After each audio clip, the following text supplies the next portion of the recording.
Hello kids, कैसे हो आप सब। आई होप आप सभी अच्छे होंगे। आप सभी का हिंदी की क्लास में फिर से स्वागत है। आज हम रीड करेंगे हमारी हिंदी बुक्स का जो 4th चैप्टर है, सर्वनाम यानी प्रोनाउन किसे कहते हैं और ये कितने प्रकार के होते हैं। हमने हमारी जो पिछली वीडियो थी हमने उसमें हमारे 1st, 2nd, 3rd चैप्टर है उनमें हमें रीड कर चुके हैं। अगर आपको कोई डाउट्स हैं तो प्लीज़ आप मुझे बताइए, ठीक है। आज हम रीड करेंगे 4th चैप्टर, सर्वनाम किसे कहते हैं, है ना, यानी प्रोनाउन। नाउन और प्रोनाउन जो हम इंग्लिश में भी पढ़ते हैं कि संज्ञा किसे कहते हैं और सर्वनाम किसे कहते हैं। तो हमारा चैप्टर है सर्वनाम। सर्वनाम जिन शब्दों का प्रयोग संज्ञा के स्थान पर किया जाता है उन्हें सर्वनाम कहते हैं। जैसे मैं, तुम, ये, वह, उसका, मेरा आदि। मतलब जिन शब्दों में संज्ञा जैसे संज्ञा किसे कहते हैं, किसी नाम, वस्तु, स्थान आदि के नाम को क्या कहते हैं, संज्ञा कहते हैं। अगर हम किसी वस्तु, व्यक्ति, स्थान आदि का नाम न लेकर उसके स्थान पर जो हम दूसरे वर्ड जो यूज़ करते हैं, जिन शब्दों का हम यूज़ करते हैं वही सर्वनाम कहलाते हैं, उन्हें ही हम प्रोनाउन कहते हैं। जैसे मैं अपना नाम न लेकर मैं अपने लिए मैं यूज़ करूँगी, या फिर तुम्हारा मतलब नाम न लेके मैं तुम या तुम्हारा, ऐसे कोई संज्ञा के स्थान पर अगर मैं कोई शब्द यूज़ करेंगे तो वही सर्वनाम कहलाते हैं। निम्नलिखित वाक्यों को ध्यान से पढ़िए। तो देखिए, पहला है गोपाल एक अच्छा लड़का है, गोपाल प्रतिदिन नहाता है, गोपाल प्रातःकाल घूमने जाता है, गोपाल विद्यालय जाता है। इसमें बार बार गोपाल है जो संज्ञा है, जो बार बार ये नाम हम रीड कर रहे हैं, लेकिन जब हम इसको पढ़ रहे हैं तो बहुत ही अजीब सा हो रहा है ना, मतलब कुछ अजीब सा ही वाक्य बन रहे हैं। जैसे गोपाल एक अच्छा लड़का है तो ठीक है कि भाई वो गोपाल के बारे में, गोपाल प्रतिदिन नहाता है, गोपाल प्रातःकाल घूमता है, गोपाल विद्यालय जाता है। तो बार बार गोपाल गोपाल जो वर्ड आ रहा है उससे जो है वो अशुद्ध से वर्ड लगते हैं। जैसे ऊपर लिखे वाक्यों में गोपाल शब्द बार बार आया है जो कि पढ़ने में अच्छा नहीं लगता है। हम इन वाक्यों को निम्न प्रकार से लिख सकते हैं। जैसे देखो, अगर वो बार बार गोपाल गोपाल का नाम आ रहा है तो वो अजीब ही वाक्य बन रहा है जो पढ़ने में बिल्कुल भी अच्छा नहीं लग रहा है, न ही वो सुनने में अच्छा लगता है। जैसे गोपाल एक अच्छा लड़का है, हम उसको बार बार गोपाल गोपाल न पढ़कर हम उसको इस तरीके से पढ़ेंगे, गोपाल एक अच्छा लड़का है, ठीक है। हमें इसे गोपाल के बारे में एक विशेषता बताई जा रही है ना, उनके गुणों को बताया जा रहा है। तो देखो, गोपाल एक अच्छा लड़का है, वह प्रतिदिन नहाता है, वह प्रातःकाल घूमने जाता है, वह विद्यालय जाता है। तो इसमें जो गोपाल वर्ड था वो एक ही बार यूज़ हुआ और उसके बाद में वह, मतलब गोपाल वह प्रतिदिन नहाता है, न कि गोपाल प्रतिदिन नहाता है, वह प्रतिदिन नहाता है, वह प्रातःकाल घूमने जाता है, वह विद्यालय जाता है। ये जो वह शब्द यूज़ हुआ है इन्हें ही हम सर्वनाम कहते हैं। यही शब्द हैं जो सर्वनाम होते हैं। गोपाल शब्द तो संज्ञा है, संज्ञा शब्द को हम बार बार न यूज़ करके ये वह जो शब्द यूज़ किया है यही सर्वनाम कहलाते हैं। जैसे गोपाल एक संज्ञा है, उसके स्थान पर वह शब्द का प्रयोग किया गया है, अतः वह सर्वनाम है। मतलब गोपाल जो संज्ञा है, जो संज्ञा के स्थान पर हमने जो वह शब्द यूज़ किया था वही सर्वनाम कहलाते हैं। सर्वनाम के प्रकार, सर्वनाम निम्नलिखित 7 प्रकार के होते हैं। सर्वनाम कितने प्रकार के होते हैं? जो 7 प्रकार के होते हैं। पहला है पुरुषवाचक सर्वनाम, पर्सनल प्रोनाउन, है ना, पुरुषवाचक सर्वनाम। जिन सर्वनाम शब्दों से किसी व्यक्ति का बोध होता है उन्हें पुरुषवाचक सर्वनाम कहते हैं। मतलब जिस शब्द से किसी पुरुषवाचक शब्द का बोध होता है उन्हें पुरुषवाचक सर्वनाम कहते हैं। जैसे मैं, हम, तुम, तू, तुम, वह, वे, उसका, उनका, मेरा, हमारा, तुम्हारा, आपका आदि। जो जिन शब्दों का से किसी व्यक्ति का बोध होता है ना उसे पुरुषवाचक शब्द सर्वनाम कहते हैं। यानी पुरुषवाचक सर्वनाम किसे कहते हैं कि जिन सर्वनाम शब्दों से किसी व्यक्ति का बोध होता है उन्हें पुरुषवाचक सर्वनाम कहते हैं, है ना। उसके उदाहरण भी दिए हुए हैं, जैसे मैं, हम, तुम, तुम्हारा, वह, उसका, उनका। ये सारे क्या है? व्यक्तिवाचक जो हैं पुरुषवाचक सर्वनाम हैं। पुरुषवाचक सर्वनाम निम्नलिखित 3 प्रकार के होते हैं। पुरुषवाचक जो सर्वनाम होते हैं वह भी 3 प्रकार के होते हैं। पहला जो कह दिया हुआ है उत्तम पुरुष यानी फर्स्ट पर्सन, जिस सर्वनाम शब्द का प्रयोग बोलने वाला, है ना, स्पीकर जो मतलब मैं बोल रही हूँ अपने लिए करता है उसे उत्तम पुरुष सर्वनाम कहते हैं। जैसे मैं तुम्हें पढ़ा रही हूँ तो मैं अपने लिए यूज़ कर रही हूँ ना, तो ये कौन सा है, उत्तम पुरुष कहलाता है। मतलब जिन सर्वनाम शब्द का प्रयोग बोलने वाला अपने लिए करता है उसे उत्तम पुरुष कहते हैं। अगर मैं बोल रही हूँ, मैं आपको पढ़ा रही हूँ, है ना, मैं अपने बारे में कुछ बता रही हूँ, ये जो मैं अपने लिए जो शब्द यूज़ कर रही हूँ ये उत्तम पुरुष कहलाता है। जैसे मैं तुम्हें पढ़ा रही हूँ, है ना, मैं आपको मतलब हिंदी का जो 4th चैप्टर है वो रीड करवा रही हूँ, तो मैंने अपने लिए ये यूज़ किया है ना। मेरा नाम ये है या फिर मेरा घर वहाँ पर है, तो जो शब्द अपने लिए बार बार मैं, मेरा ये है, किताब मेरी है, ये हमारा घर है, तो ये सारे शब्द हैं जो उत्तम पुरुष यानी सर्वनाम कहलाता है। फिर आता है मध्यम पुरुष, 2nd पर्सन। बोलने वाला व्यक्ति सुनने वाले व्यक्ति के लिए जिस सर्वनाम का शब्द का प्रयोग करता है उसे मध्यम पुरुष सर्वनाम कहते हैं। मैंने बोलने वाला व्यक्ति सुनने वाले व्यक्ति के लिए, मतलब मैं बोल रही हूँ और मैं आपके लिए कि तुम पढ़ रहे हो, है ना, तुम ये वीडियो देख रहे हो, है ना, तुम्हें ये होमवर्क करना है, यानी मैं तुम्हारे लिए ये जो शब्द यूज़ कर रही हूँ ये क्या है, मध्यम पुरुष है। मतलब बोलने वाला मैं बोल रही हूँ, अगर मैं मेरे लिए बोलूँगी कि मैं तुम्हें पढ़ा रही हूँ तो ये तो उत्तम पुरुष होगा, और ये वर्क तुम्हें करना है या फिर ये तुम्हारा होमवर्क है या फिर तुम ये वीडियो देख रहे हो, तो मैं जो वर्ड तुम्हारे लिए यूज़ कर रही हूँ ये मध्यम पुरुष सर्वनाम कहलाता है। फिर है अन्य पुरुष यानी 3rd पर्सन। वह सर्वनाम शब्द जो बोलने वाले तथा सुनने वाले के अतिरिक्त अन्य किसी तीसरे व्यक्ति के लिए आते हैं उन्हें पुरुष सर्वनाम, अन्य पुरुष सर्वनाम कहलाते हैं। जैसे वह, कोई, उसका, उनका आदि। मतलब अन्य जो बोलने वाले जब न खुद के लिए न सुनने वाले, दोनों के अलावा किसी थर्ड पर्सन की जो बात होती है, यानी जब 2 फ्रेंड्स आपस में बात कर रहे हैं, वो किसी तीसरे फ्रेंड्स के बारे में कुछ अच्छी बातें कर रहे हैं या कुछ उनके बारे में बोल रहे हैं, तो वह कौन सा पुरुष हो गया, वह अन्य पुरुष हो गया। वह किसी थर्ड के लिए बात कर रहे हैं ना, 2 के बीच की बात ना होकर वह किसी तीसरे की बात कर रहे हैं, तो वह अन्य पुरुष के अंतर्गत आते हैं। फिर हमारा 2nd जो है सर्वनाम वह होता है निश्चयवाचक सर्वनाम। वह तो था पुरुषवाचक सर्वनाम जिसकी 3 पार्ट्स है ना, प्रथम पुरुष, मध्यम पुरुष और अन्य पुरुष। जो 2nd है सर्वनाम का रूप वह है निश्चयवाचक सर्वनाम यानी डिफाइन प्रोनाउन।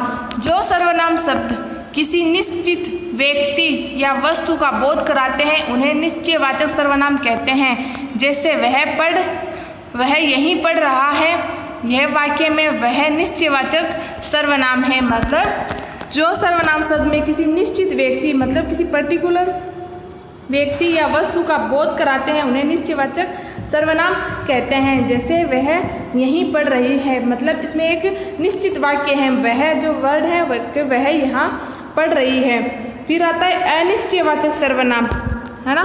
जिन सर्वनाम शब्दों से किसी निश्चित व्यक्ति या वस्तु का बोध नहीं होता उन्हें अनिश्चयवाचक सर्वनाम कहते हैं। जैसे यहाँ कोई नहीं है ना, पानी में कुछ पड़ा है, मतलब किसी चीज़ का हमें अंदाज़ा ही नहीं है कि इस पानी में क्या पड़ा हुआ है या फिर यहाँ कौन आया था या फिर यहाँ कोई था। हमें जब किस चीज़ के बारे में पता नहीं होता और उसके बारे में हम जब बोलते हैं तो वह अनिश्चयवाचक सर्वनाम कहलाता है। इन वाक्यों में कोई और कुछ अनिश्चयवाचक सर्वनाम है, मतलब यहाँ कोई नहीं है, जो कोई शब्द है क्योंकि हमें अंदाज़ा नहीं कि यहाँ पे कौन था या कोई है या कोई नहीं है, तो ये जो कोई शब्द है ये क्या है, अनिश्चयवाचक सर्वनाम है कि हमें किसी के बारे में पता नहीं है कि ये क्या है। फिर आता है 4th है संबंधवाचक सर्वनाम, है ना। संबंधवाचक मतलब रिलेटिव प्रोनाउन। जिन सर्वनाम शब्दों का किन्हीं अन्य संज्ञा या सर्वनाम शब्दों के संबंध ज्ञात होता है उन्हें अथवा जो 2 व्यक्तियों अथवा 2 उपवाक्यों को जोड़ता है वह संबंधवाचक सर्वनाम कहलाता है। मतलब 2 सेंटेंस को जोड़ के अगर एक वाक्य बनता है या एक सेंटेंस बनता है ना, किसी एक लाइन्स में हम 2 चीज़ जोड़कर किसी चीज़ को बोलते हैं। या जैसे देखो, जो कठिन परिश्रम करता है वह सफल होता है ना। एक ही लाइन में इसमें क्या हो गए, दो सेंटेंस बन गए। मतलब जो कठिन परिश्रम करता है वह सफल होता है। इस वाक्य में जो तथा वह शब्द एक ही व्यक्ति के संबंधित हैं, अतः जो तथा वह शब्द संबंधवाचक सर्वनाम है। मतलब एक ही लाइन में दो सर्वनाम प्रयुक्त होते हैं, लेकिन वे एक ही इंसान के लिए होते हैं या फिर एक ही व्यक्ति के लिए जो प्रयुक्त होते हैं। मतलब संबंधवाचक हो गया जैसे किसी संज्ञा और सर्वनाम दोनों को जोड़कर उनके संबंध, मतलब उनके बारे में अगर दो वाक्य जोड़कर जो एक वाक्य बनता है या दो उपवाक्य को जोड़कर एक वाक्य बनता है, उनके दोनों के बीच में जो संबंध बताता है, तो वह क्या होता है, संबंधवाचक सर्वनाम कहलाता है। जैसे राम एक अच्छा लड़का है, वह डेली या वह रोज़ाना स्कूल जाता है, वह रोज़ाना विद्यालय जाता है। तो वह राम जो हो गया वो संज्ञा हो गया, और वह संज्ञा और सर्वनाम दोनों एक ही व्यक्ति के लिए है और दोनों में संबंध है कि वह डेली जो है वह प्रतिदिन है जो स्कूल जाता है। मतलब वह उनको दो सेंटेंस को जोड़कर जो एक वाक्य बनता है या फिर दोनों के बीच के अंदर जो संबंध बताता है एक ही लाइन में, तो वह संबंधवाचक सर्वनाम कहलाता है। यानी जिन सर्वनाम शब्दों का किन्हीं अन्य संज्ञा या सर्वनाम संबंधों से संबंध ज्ञात होता है अथवा दो वाक्यों अथवा उपवाक्यों को जोड़ते हैं, वह संबंधवाचक सर्वनाम कहलाते हैं। जैसे जो कठिन परिश्रम करता है वह सफल होता है। मतलब इसमें जो कठिन परिश्रम करेगा, चाहे कोई भी हो, जो कड़ी मेहनत करेगा वह सफल होगा, जो करता है वह पाता है ना। जैसा करेगा वैसा भरेगा, ये सारे क्या हो गए, एक ही लाइन में दो, मतलब दोनों के मतलब जो जैसी करनी वैसी भरनी, जैसी और वैसी जो होगा वो एक ही वाक्य बन रहा है ना, एक ही वाक्य पूरा बनेगा। तो ये क्या है, संबंधवाचक सर्वनाम कहलाता है। फिर आता है प्रश्नवाचक सर्वनाम, है ना, इंट्रोगेटिव प्रोनाउन। जिन सर्वनाम शब्दों द्वारा किसी प्रश्न का बोध हो वे प्रश्नवाचक संबंध कहलाते हैं। जैसे यह पुस्तक किसकी है, किसकी, है ना, मतलब पता नहीं है, यानी इसमें ये क्या है, प्रश्नवाचक सर्वनाम है।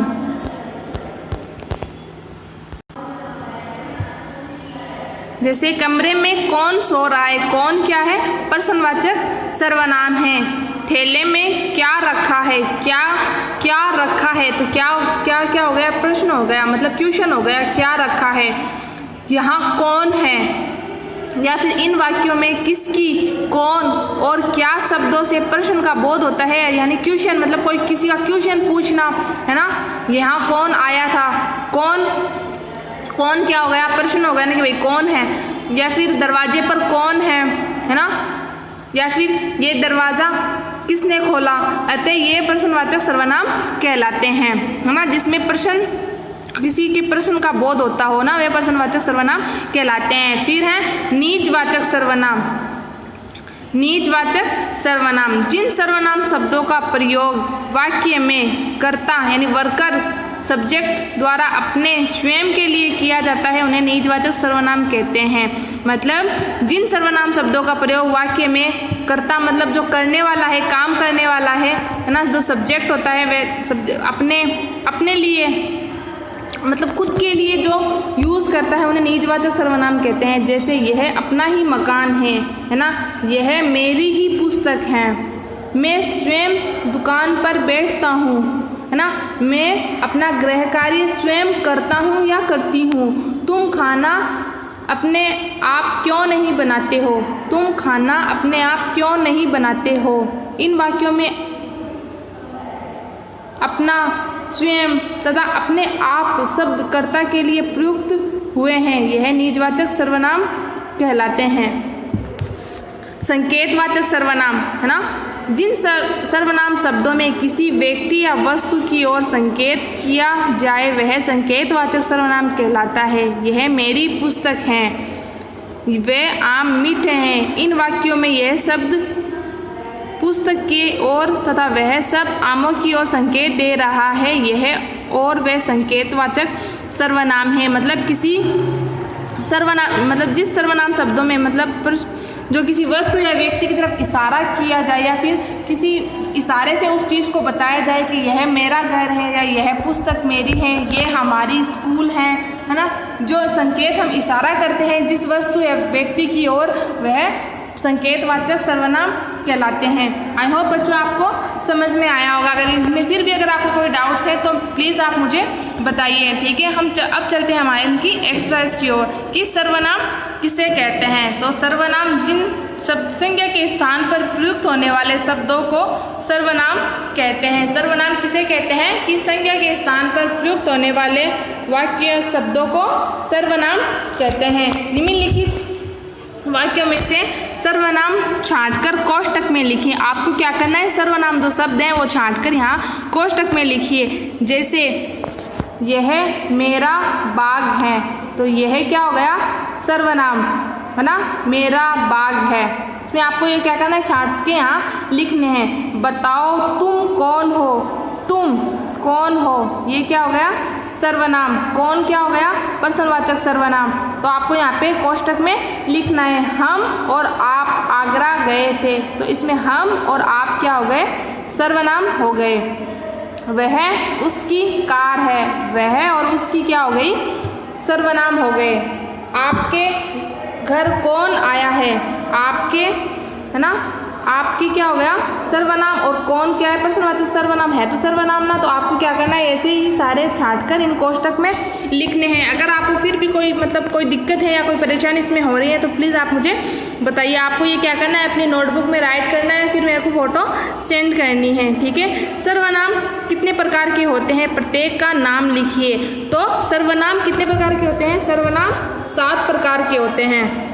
कौन कौन से, पहला होता है पुरुषवाचक सर्वनाम, है ना, निश्चयवाचक सर्वनाम, अनिश्चयवाचक सर्वनाम, संबंधवाचक सर्वनाम, प्रश्नवाचक सर्वनाम, निजवाचक सर्वनाम और संकेतवाचक सर्वनाम। हम इन 7 जो सर्वनाम है हमने उनको पिछले चैप्टर पढ़े हैं, जो आपको यहाँ पे सारे लिखने हैं कि सर्वनाम कितने 7 प्रकार के होते हैं। तो 7 में पहला कौन सा है, पहला है पुरुषवाचक सर्वनाम। ये जो उत्तम पुरुष, मध्य पुरुष और अन्य पुरुष है, ये पुरुषवाचक सर्वनाम के 3 पार्ट्स हैं, मतलब 3 भागों में इनको बांटा गया है। पहला है पुरुषवाचक सर्वनाम, दूसरा निश्चयवाचक सर्वनाम, तीसरा अनिश्चयवाचक सर्वनाम, चौथा संबंधवाचक सर्वनाम, 5वां प्रश्नवाचक सर्वनाम, 6वां नीतिवाचक सर्वनाम और जो 7वां है वह संकेतवाचक सर्वनाम। तो आपको यहाँ पे लिखना है कि सर्वनाम 7 प्रकार के होते हैं और उन 7 के आपको नाम लिखना है। निश्चयवाचक सर्वनाम और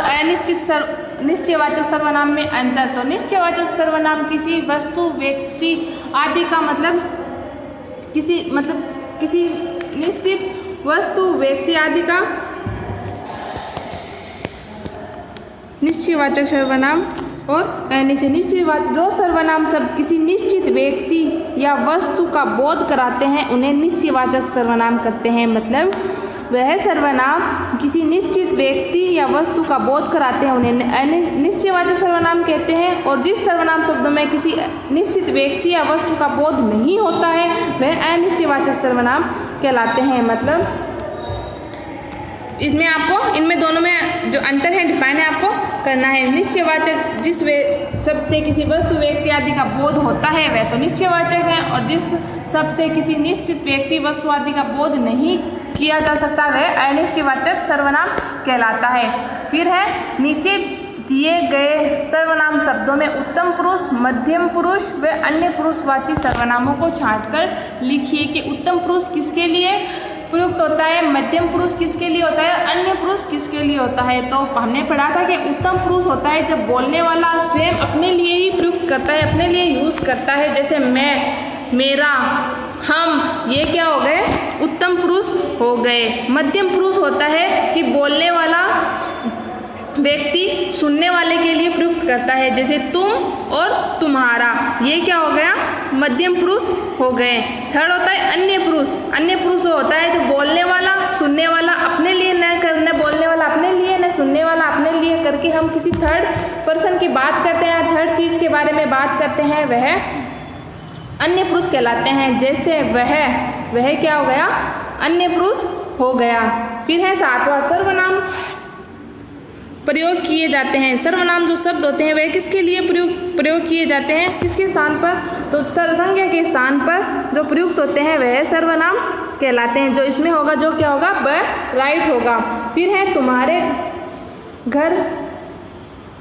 तुम्हारे घर उस दिन जिसे मैंने देखा वह कौन था, वह वाक्य प्रश्नवाचक सर्वनाम है।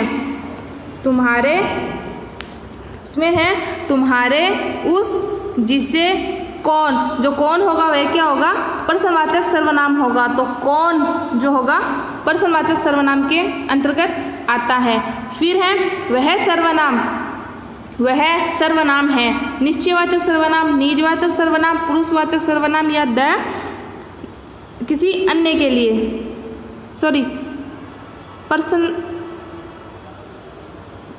वह सर्वनाम मतलब किसके लिए है, निश्चयवाचक सर्वनाम, पुरुषवाचक सर्वनाम, निजवाचक सर्वनाम या प्रश्नवाचक सर्वनाम। तो ब इसमें जो होगा राइट होगा कि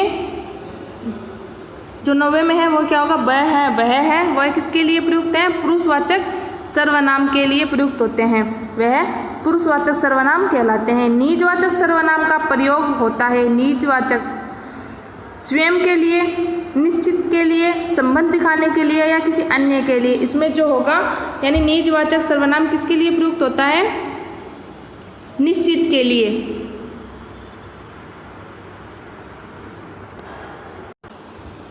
इसमें क्या होगा बच्चों, जो निजवाचक सर्वनाम होता है वह स्वयं के लिए होता है, जो इसमें आपको उत्तरमाला में गलत दिया हुआ है। तो निजवाचक सर्वनाम का प्रयोग स्वयं के लिए होता है, इसमें क्या होगा, अ राइट होगा, ना कि ब, ठीक है ना।